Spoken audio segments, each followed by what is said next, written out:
Welcome to How to Be a Humane Leader Without Losing Your Job.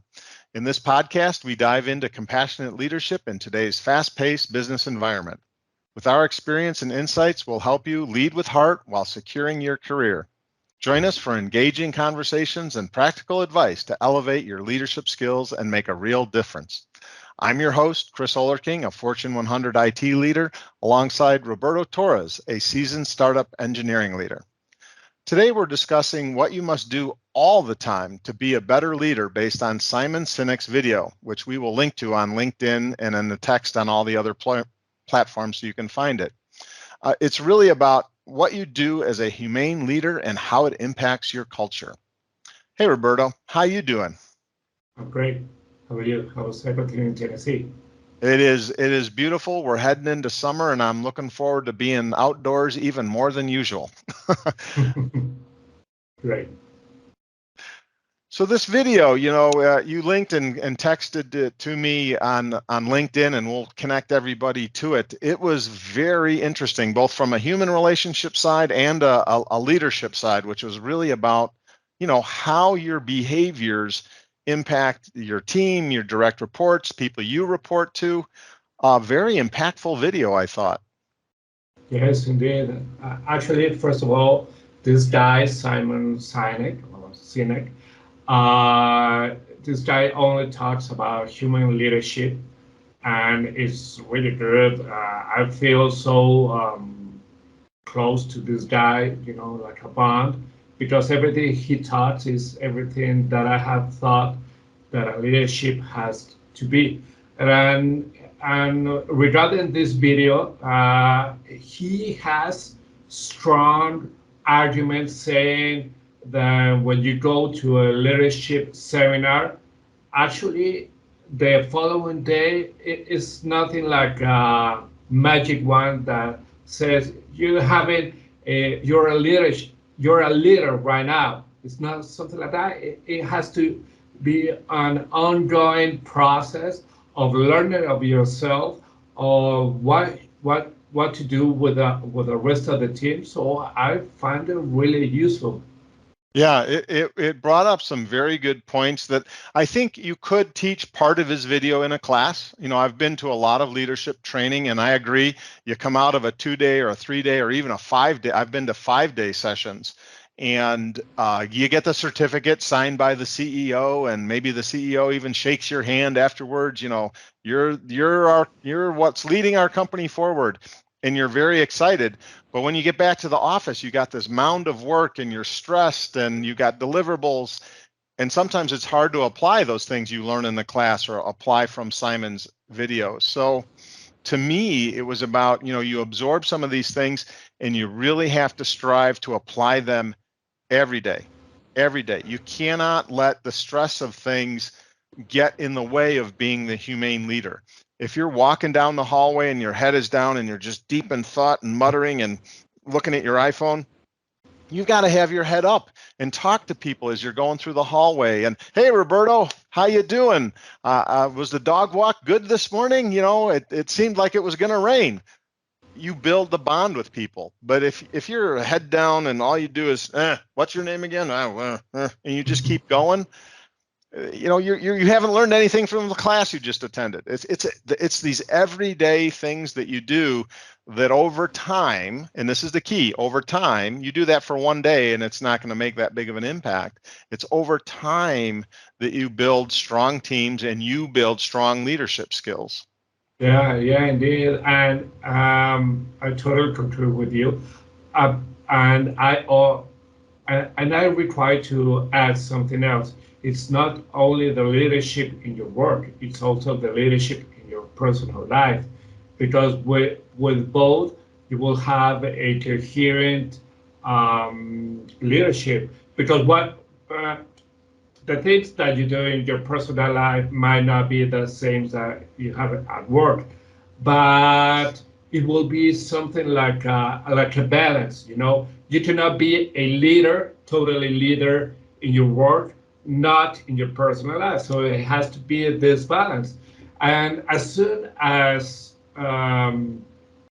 you understand, as you mentioned, that you cannot be head down, that you had to interact with others, that you had to be that leader and to show it, it will spread this behavior to other people. You know, I remember well. I think it was maybe like 15 years ago. I watched an ad on TV, and this ad wasn't related to a product. It was something related to kindness. Uh, I think it was like this. There was this kids playing at the beach, and the ball go to the other way instead to the beach. It went to the street. Well, there was a guy who ran and grabbed the ball and gave it to the kids, and someone saw that, and that person did something for someone else, and there was someone who watched this, and there was this cycle, this loop. I think leadership, as you mentioned, has to be like that. When you do something for yourself and for others, and someone watches it, says, "Oh, if Chris did this, well, and I liked Chris, I will do the same," and it will get bigger. Absolutely. I mean, that's part of the reason why frequently I answered the phone. Hey, it's Chris. How can I help you? Because I know sometimes it's awkward for people to ask for help. And, I would, my career really was based on that personal networking, that I had helped so many people that when I needed some help, they were eager to help. And I think, you learn that by observing others. I started my career at a company called UOP, www.uop.com, back in Des Plaines, Illinois. It's a petrochemical engineering firm. And everybody stays there forever, their whole careers. I'm in their 25-year club because I was there so long. And everybody truly, in general, now there's always outliers, but in general, everybody always helped each other, because a win for you is a win for the company, and that helps me. And it just was a culture that I think is difficult to find these days in America, but it was something that I'll treasure, my whole life. And I still stay in contact with those people. I got invited to weddings. Those people were invited to my wedding. It really was a culture of everybody just demonstrates leadership skills. You didn't mean you were leading a team. It didn't mean that you were doing performance reviews. But so many of the people there were leaders because they observed the behaviors of others, and they all went to lunch together, and you just had a culture there of, Roberto, you're struggling with that. Oh, I've got some ideas. Let me share them with you. It wasn't that they were trying to steal your glory or get promoted over you. They were truly, hey, let's just solve this problem. Because sometime I'm going to have a problem. And then maybe you'll come at my problem with a different perspective and help me solve it. While there's always competition for promotions or whatever, it truly, to me, always felt like people just legitimately wanted to help each other. And that came from the leadership culture that UOP had. Well, what an amazing experience. And yes, actually, I think that you shouldn't go narrow only for America. I think that this is a worldwide situation in which we have spoken before. Culture as UOP, um, it isn't maybe found or easily found in many other companies because as we have spoken, it is something that people put numbers before people, and we have said. But I think it was an amazing experience, and it is an experience that provides results, actually, because I found it really useful.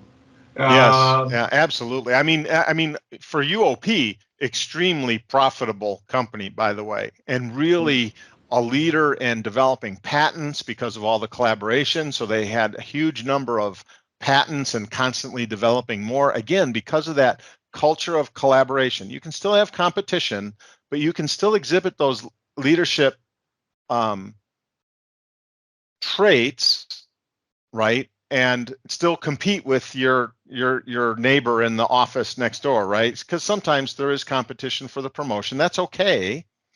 But if you're doing all these little behaviors, and again, since I was there for decades, you build up strong relationships with each other by those little incremental things that you do. So maybe I help somebody with a problem, and maybe it just helps them get out of the office on time so they can get to their kids' softball game, or Well, baseball game.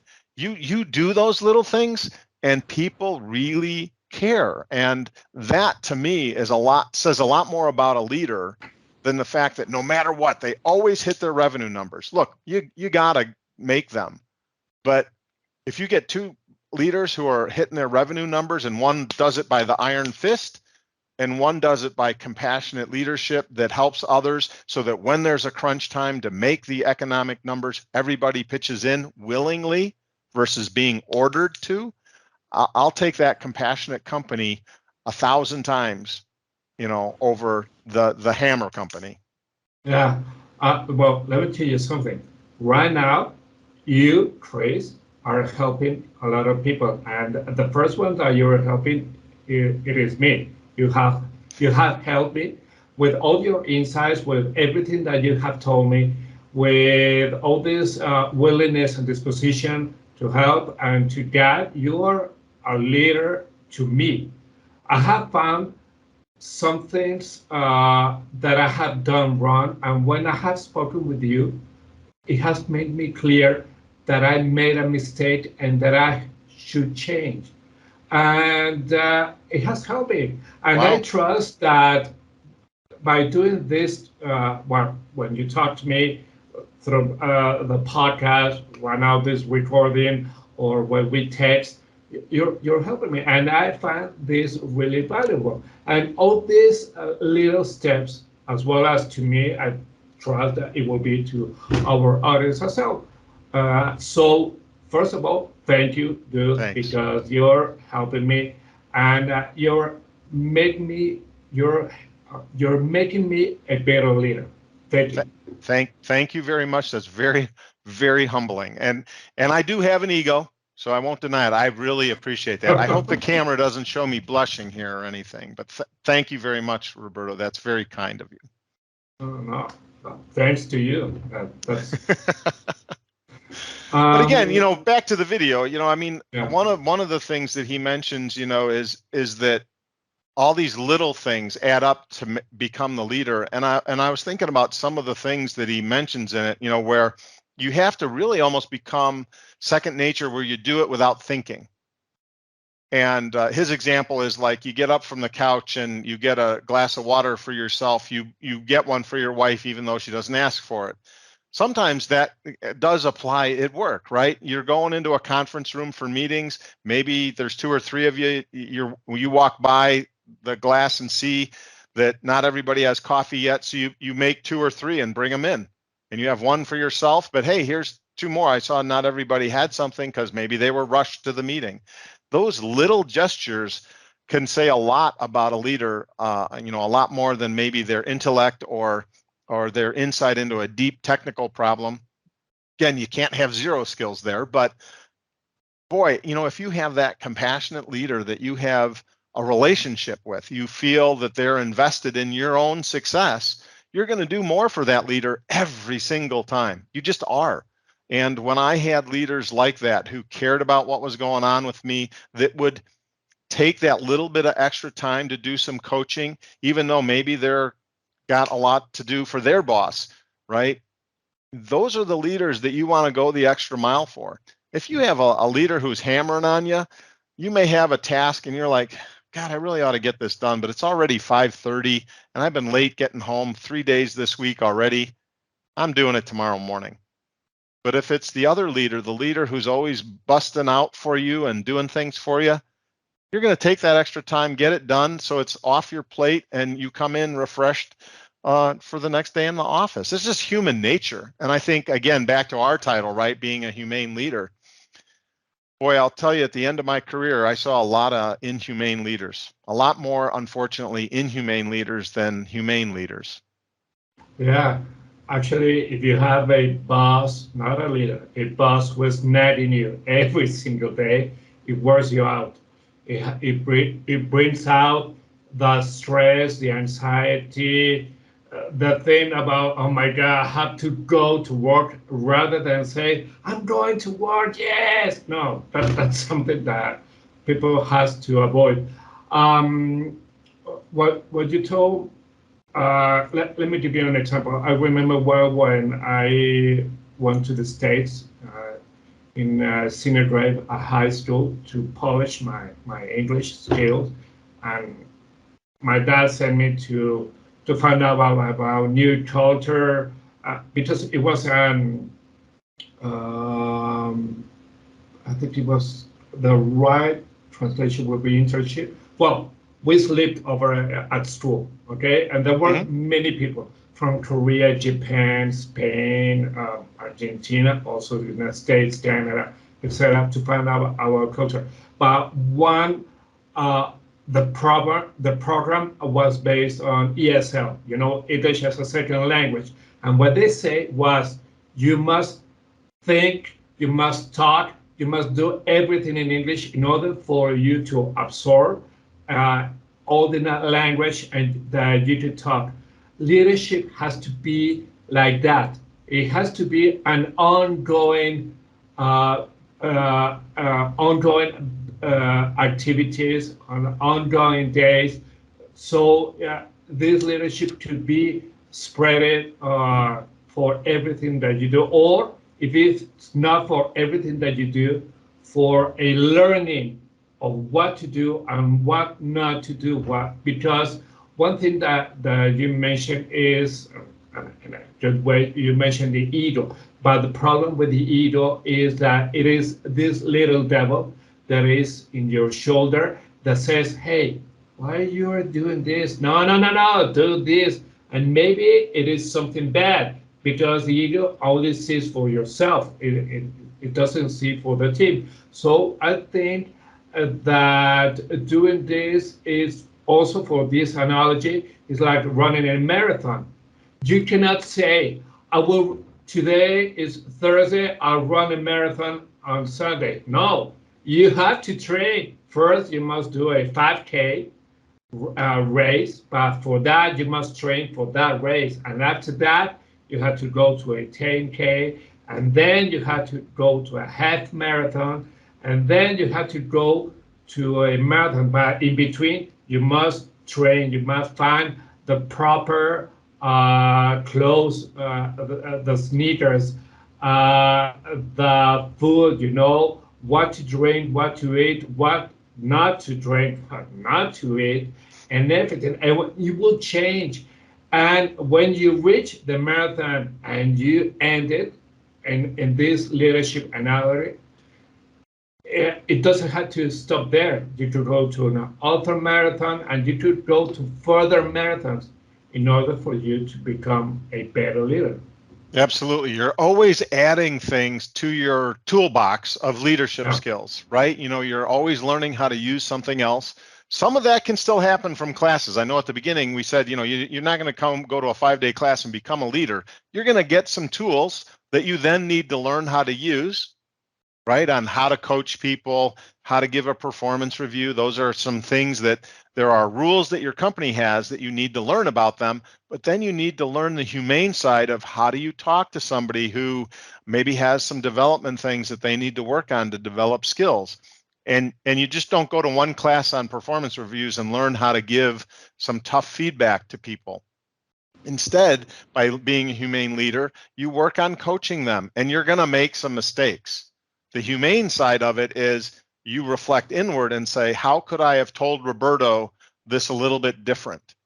I still need Roberto to change and be X instead of Y, but he didn't take the feedback very well. So now I need to reflect inward as a humane leader and say, I need to come up with a better way of saying that. The inhumane leader says, well, that's just tough. If Roberto doesn't change, I'm going to fire him. That's the inhumane guy, right? And there are leaders like that out there. I chose that I didn't want to be like that because I watched the leaders at UOP, and boy, I was envious. I'm like, these are leaders I want to emulate. Whether I was a manager, truly a leader, or whether I was just an individual, I saw smart people building great relationships, doing intelligent things, and I said, I want to be like them. And I think that's, in being a humane leader, it's picking out those role models and then modeling your behavior like that. All right, no one does it 100% of the time, but as much of the time as possible, set realistic goals for yourself. Don't be that distracted guy walking down the hallway looking at his phone. Be the person that's a heads up leader and saying, hey, Roberto, how you doing? I'm good to see you. Hey, listen, I am late for the meeting, but, I want to hear, that idea that you had about, cubes, data cubes, and let's get something on the calendar. I'll send you an appointment right now. And that way you convey you're that humane leader so that Roberto knows it's important. I heard you. I know about your idea. I can't talk to you about it right now in the hallway because I'm literally like the CEO is waiting for me down the hall. But I take that moment to build a connection, stronger connection with you, and I take the action to get the appointment on the calendar. Versus the inhumane leader says, Roberto, I'm really busy. I can't talk about it. Heard about the cube. Put something on my calendar sometime in a couple of weeks. Which leader do you want to work harder for in that situation? Oh, the first one, because it is, I think that smiling will bring something closer to us rather than not watching you and saying with this spice, okay, do it. No, I think it is the first one. Absolutely, absolutely. And again, sometimes the unfortunate aspect is it is tough to find a company like that to work for. So my advice to everybody is always to look at the culture that you're in, and is it appropriate? Do you really love it? Then you want to stay there for a long time. And that's why I was at UOP for so long. I love the culture. Sometimes we had difficult times. We still had layoffs. When times were bad, there were still layoffs. So it's not that it was nirvana. It was not the perfect. But I'll tell you what, it was a culture and place that I was proud to work at. And I actually still have UOP shirts and stuff. This one's from school, but because I was so proud of working at UOP, I still, proudly tell people I worked at UOP. Yeah. And also, one thing that I should add for all this conversation today is that when you, as a leader, and your team reaches a milestone successfully uh, have done that milestone, celebrate it. It is Yes. something important. It is like the marathon. The marathon, it is just you against you, to have a better record. When you're talking about a team project, in this case, a milestone, it could be something, whatever, celebrate it with all the team. And let me tell you, for many years, I played volleyball. I love that sport. And every time we had we gained a point or we lost a point, we gather at a scrum. And depending on the situation, if we won that point, we celebrate it, you know, because it provides us with life, with energy towards the following point. Because we played every point like that. When we lost, we learned also from that because we knew in that scrum with all the six players, hey, Chris, remember to go to the position two and stick with that, stick in that. So you knew that because everybody was in that scrum hearing that. It wasn't about nagging, it was about a lecture because we had little time. But it was more of a bonding of the team. So every time we won a match, a game, we celebrated. Leaders have to do the same when they reach a milestone. Absolutely. It can be a mistake to quickly move on to the next struggle, the next marathon too quickly. I know you got to get a lot done. I'm not against getting a lot done, but you need to make the time to celebrate those successes, or otherwise people are just going to think it's not just a marathon. It's a decathlon that they didn't sign up for, right? You gotta celebrate the wins. Absolutely agree. Indeed, indeed. Okay, I think it was a great episode. We could do the wrap up. Absolutely. And, I want to thank everybody for joining us on another episode of How to Be a Humane Leader Without Losing Your Job. We hope our insights help you become a smarter and more strategic leader. Apply today's lessons to see the positive impact on your team and career. Catch all our episodes on Spotify, Apple Podcasts, Google Podcasts, Anchor, and of course, YouTube. Join us next week as we discuss something trendy in the leadership world. Until then, stay humane, stay successful. See you later, Roberto. Bye bye, Chris.